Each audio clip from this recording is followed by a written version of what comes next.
The keycard wasn't supposed to have my missing son's name on it. I only noticed it because Daniel's computer screen was still open, showing a security log with timestamps from that same night. And the last entry said, "Access granted, Ethan Carter." Ethan had been missing for 8 months.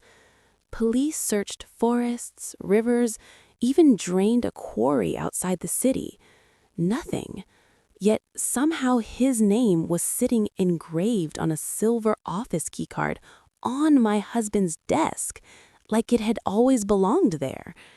I picked it up just to make sure I wasn't seeing things, and that's when something behind me made a quiet, mechanical click. I turned around slowly and watched the bookshelf behind Daniel's desk slide a few inches away from the wall. Cold air pushed out from the gap, carrying the smell of concrete and metal, and the only thought that went through my head was this: if Ethan's name opened that hidden door, then Daniel knew exactly where my son had been for the last 8 months. I wasn't even supposed to be at Daniel's office that night. The takeout bag was still warm in my hands when I walked through the lobby doors, rain dripping from my coat onto the marble floor, while the security guard glanced up for half a second and then looked back down at whatever game was glowing on his phone. I told him I was Daniel Brooks's wife, and he just nodded like he'd heard that sentence 100 times before.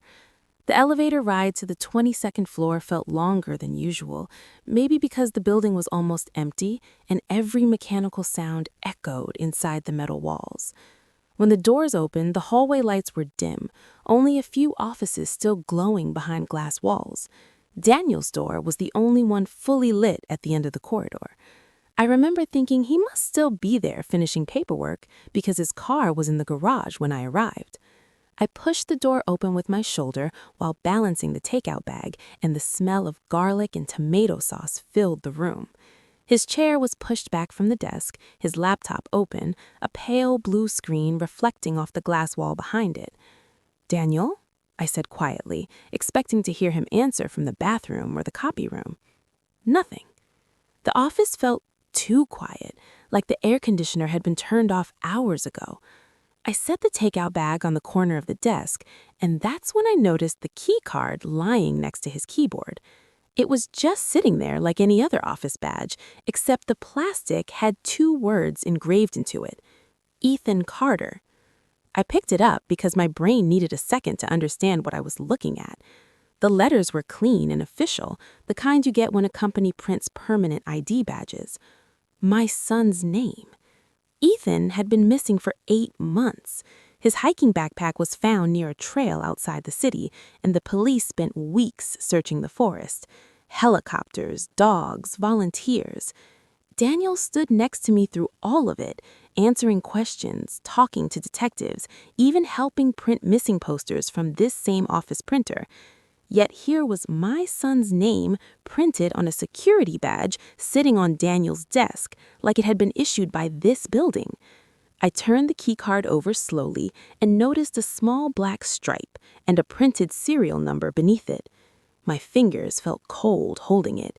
I glanced back at Daniel's laptop screen and saw a security program still open, rows of timestamps listed in a narrow column.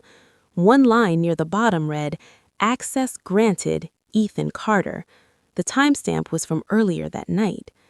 I stared at it long enough for the numbers to blur together while the rain tapped softly against the windows behind me. Then I heard a sound, a small mechanical click somewhere behind the desk. I turned around just as the tall bookshelf against the wall shifted forward a few inches, the wood sliding away from the wall like it had been unlocked by something in my hand. A thin line of darkness appeared behind it, and a breath of cold air drifted out, smelling like damp concrete. I stood there holding the keycard while the shelf slowly moved another inch, revealing the edge of a narrow staircase hidden inside the wall.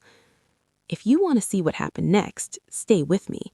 And if you like stories that reveal what people try to hide, don't forget to like and subscribe. The staircase was narrow and unfinished, just bare concrete steps with the metal railing bolted into the wall like it had been installed after the building was already finished. The air down there felt colder with every step, dry and stale like it hadn't seen fresh air in months. The keycard was still in my hand, and I noticed a small reader mounted beside a steel door at the bottom of the stairs. My fingers hesitated for a second before I slid the card across the black strip. The reader made a short beep and a green light flashed. The lock clicked open immediately. My hand pushed the door slowly, and the hinges scraped against the concrete floor with a dull sound that echoed down the hallway beyond it. Inside the room was single fluorescent light buzzed overhead, the kind that flickers slightly before settling into a steady hum. The room itself looked wrong in a way that was hard to explain at first. The walls were covered in thick gray padding like the inside of a recording studio. A narrow bed sat against one corner with a thin blanket folded at the foot. There was a small metal table, a mini refrigerator humming quietly beside it, and a camera mounted high in the corner pointing directly at the bed. My eyes moved across the room slowly, trying to understand why something like this existed beneath my husband's office. Then I noticed the blanket move, just slightly at first, like someone shifting in their sleep. I stepped forward without thinking, and the figure on the bed sat up slowly, pushing messy hair away from their face while blinking under the harsh light.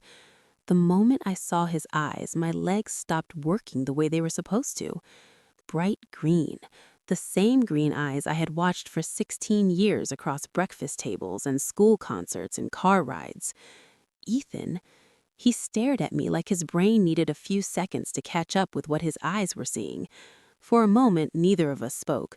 The only sound in the room was the buzzing light and the quiet vibration of the refrigerator motor. Then he said one word that came out rough, like he hadn't used his voice in a while. "Mom?" I crossed the room so quickly my shoulder hit the metal table on the way past it. When I reached him, I grabbed his arms just to feel that he was real. His hoodie hung loose around his body, and his wrists felt too thin under the fabric. He held onto me tightly, his hands gripping the back of my coat while his breathing shook against my shoulder.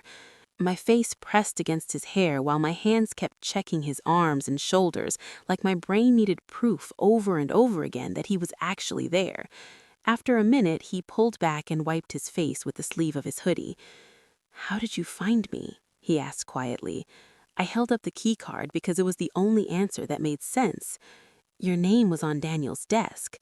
The moment I said Daniel's name, his eyes shifted toward the ceiling. I followed his gaze and saw the small black camera mounted above us with a red light glowing beside the lens.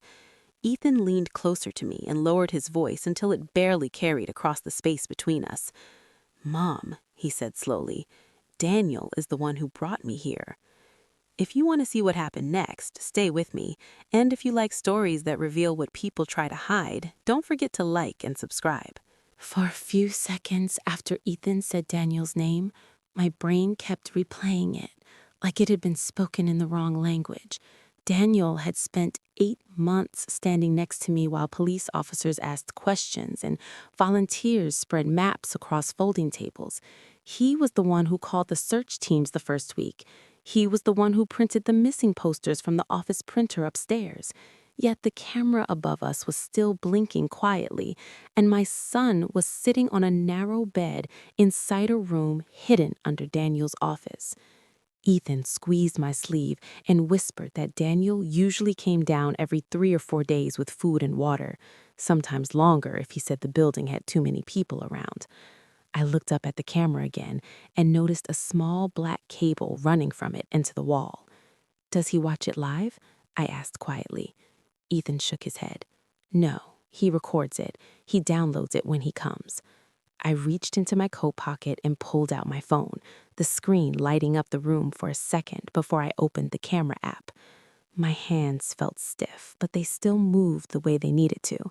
I took photos of the room first, the padded walls, the bed, the refrigerator, the camera in the corner.